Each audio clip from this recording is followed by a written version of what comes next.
কিরে শিহাব, কি অবস্থা তোর? শুনলাম তুই আমার গাছ থেকে আম পারলি। কই ভাইয়া, না তো। আমি কখন আপনার গাছ থেকে আম পারলাম? আপনাকে কে বললো আমি গাছ থেকে আম পারলাম? আরে বলেছে আমাকে একজন, চল আম গাছের নিচে যাই, ওখানে গিয়ে দেখাবো আমার কত আম চুরি হলো। চল। দেখলি আমার গাছ ভর্তি আম ছিল, পাকা আম। কত আম ছিল, গাছ ভর্তি পাকা আম ছিল।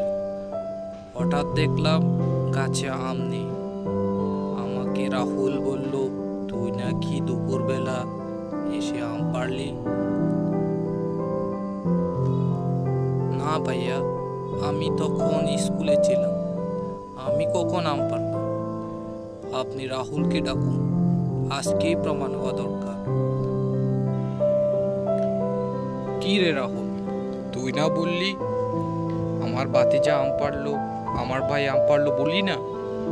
কিরে বল না, আম পারলি বললি না, অভিযোগ করলি? তুই চুপচাপ যে। ইয়ে মানে আমি এটা বলতে চাইনি, আমি বলতে চেয়েছি রাহুল সহ মিলে আম পেরেছে। আসলে আপনার ভাই আম চুরি করেনি, চুরি করেছি আমরা। আমি চুরি করেছি। আমি আমি সব আম আপনাকে ফেরত দেব। এখন সব আম নিয়ে আসছি আমি।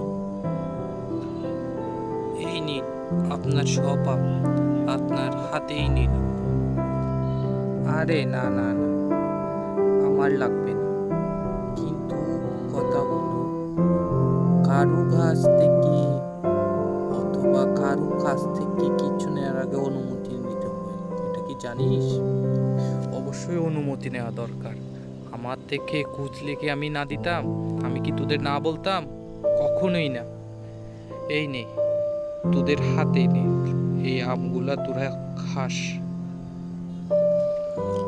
কখনো কারো থেকে কোনো কিছু নিতে হলে অনুমতি নিবি, এটা যেন তোদের মাথায় থাকে। কি বুঝলি?